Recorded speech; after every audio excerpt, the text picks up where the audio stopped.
כמותו לא זוכרים שנים רבות. יש כאלה שאף משווים אותו לשפל הגדול לפני 80 שנה. קריסת המערכת הפיננסית בארצות הברית וביצוע הלאמה דה פקטו של מוסדות הון מרכזיים על ידי הממשל הפדרלי יקטע את העולם בתדהמה. עד היום אמרנו אמן אחרי הדוד סם.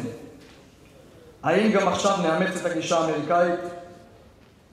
האם נפסיק ללכת אחרי הסלוגנים של ההפרטה והשוק החופשי ונתחיל ללכת אחרי סלוגנים חדשים של רגולציה והלאמה? ארצות הברית לא מפחדת להלאים.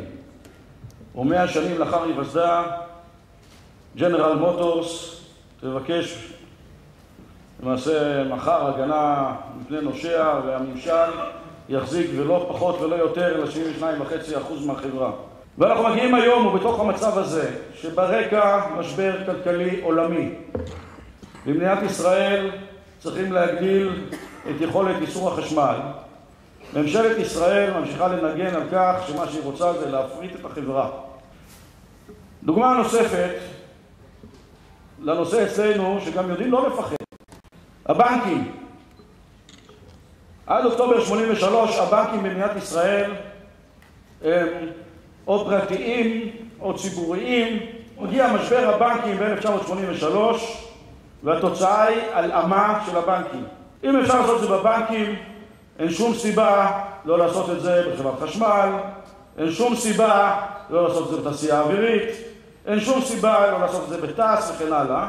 להוציא אם יש מישהו שיש לו איזשהו אינטרס. בשנים האחרונות אנחנו עדים ליותר ויותר תהליכים של הפרטה במשק, ואני מהזווית שלי אומר גם ושימוש הרבה יותר גדול בתקשורת לצורך מאבק על ההפרטה או סלש הלאמה. למשל הוא מאבק על הנמלים. הרי אתם יודעים שבסופו של דבר הנמלים הולכים לסוג של הפרטה.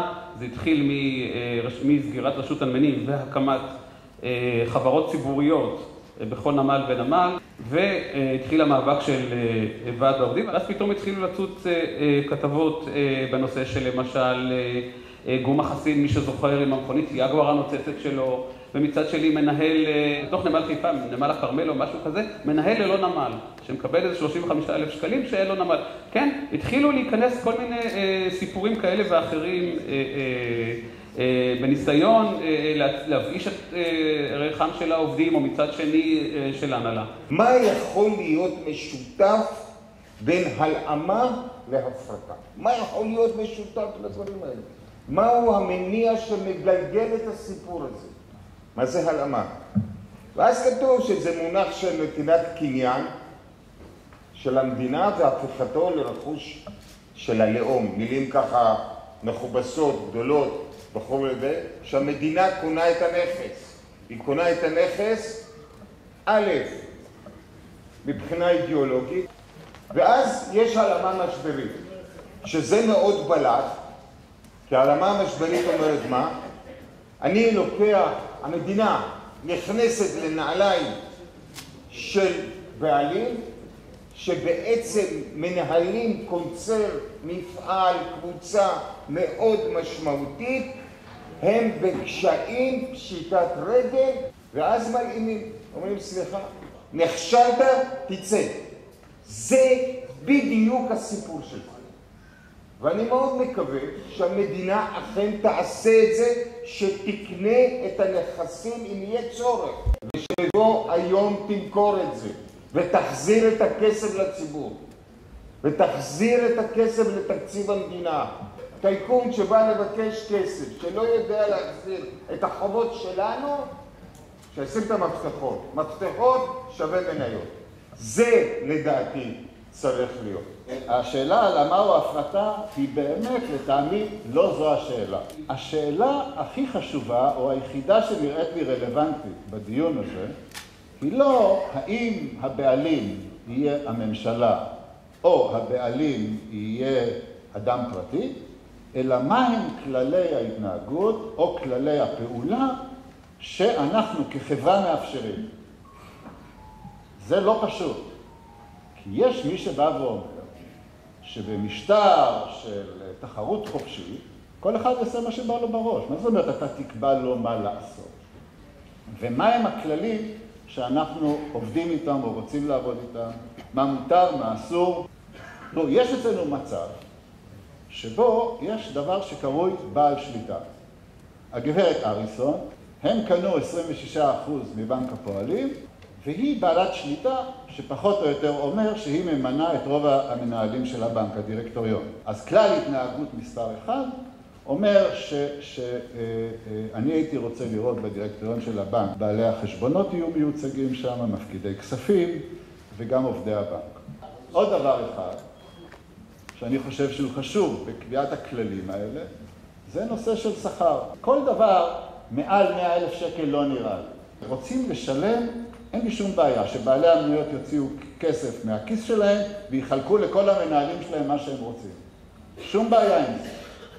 אבל התאגיד לא משחק את המשחק הזה. בנק, על פי טבעו, הוא דבר לא יציב.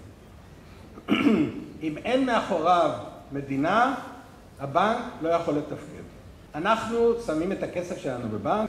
רוב הכסף שאנחנו שמים הוא בפיקדון לזמן קצוב, לתקופות קצרות. בנק הפועלים מלווה את הכסף לתקופות ארוכות, בצורה של הלוואות. אם אנחנו באים לבנק ואנחנו אומרים, אנחנו רוצים לפרוע את פיקדונות העו"ש שלנו ואת הפזקים שלנו, בנק הפועלים ילך ללווים שלו ויגיד, תתנו את הכסף, הם לא יכולים. זה מושקע בבלוקים, זה מושקע במכונות, זה מושקע במלאי, הם לא מסוגלים. לכן יש פה את חוסר האיזון הזה, ולכן הממשלה חייבת להיות מאחורי הבנק ולהזרים נזילות במקרה שאנחנו באים ומבקשים את הכסף.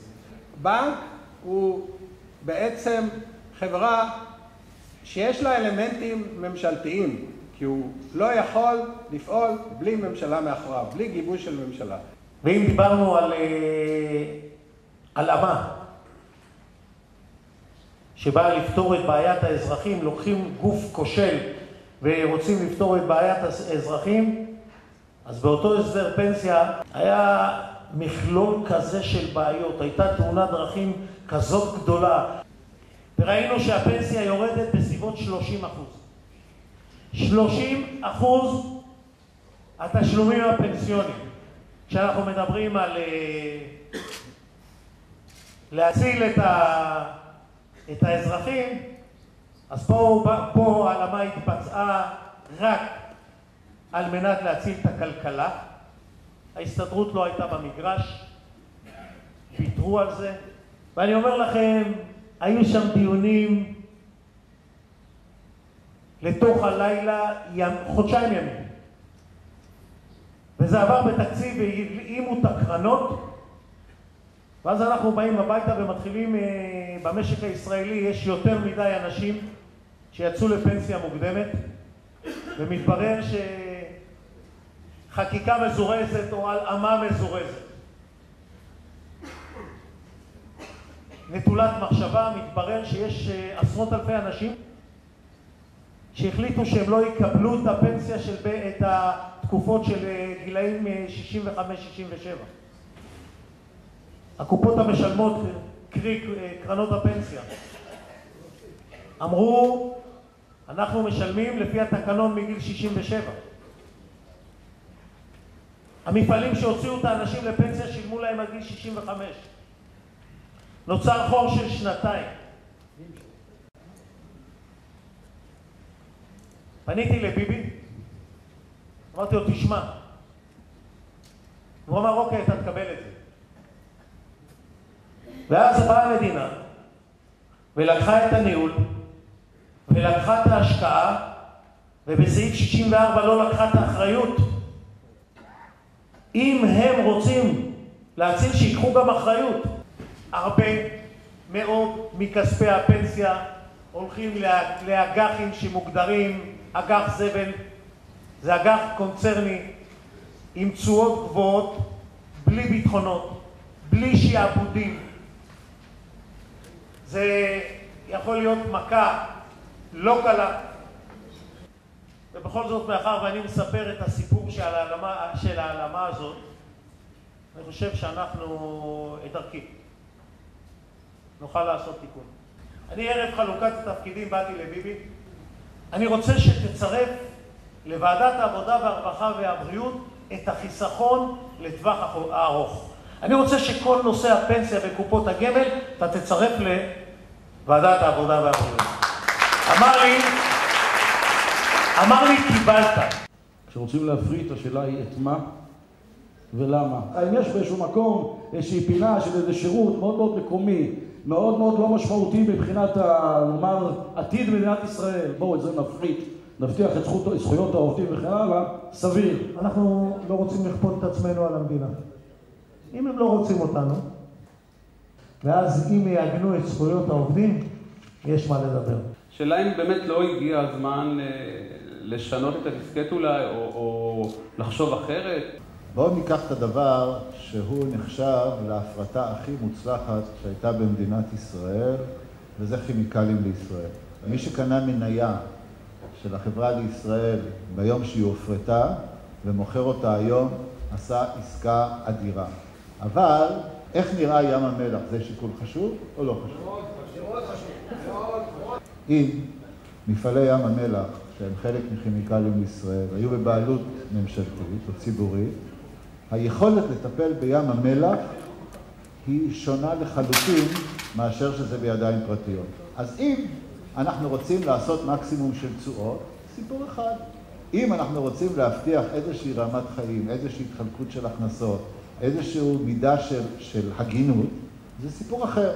השאלה היא השאלה של סדר חברתי. תגיד לי מה הסדר החברתי הרצוי לך, ואז השאלה מה מופרט, מה מולם ובאיזה כללים הם עובדים הרבה יותר קלה לתשובה. הגישה אז הייתה להפריט. מה פירוש להפריט? להוציא את המדינה מפעילות כלכלית כמה שיותר תחת המטריה של תחרות ומשק חופשי. מחיר לא כל כך חשוב. לא כל כך חשוב. הפרמטר היחידי, כל מה שאפשר להוציא משליטה, נוציא.